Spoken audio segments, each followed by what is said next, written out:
真田幸村の歴史を語らせていただく。永禄10年、真田昌幸の次男として生まれた真田幸村。天正18年、幸村の初陣となる松田城攻略を行う。文禄3年、守護位で左衛門座に任ぜられ、豊臣の姓を賜る。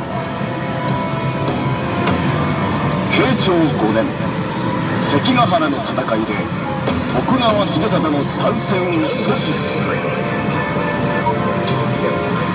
慶長19年、大阪冬の陣にて真田丸を築き、徳川勢を撤退させる。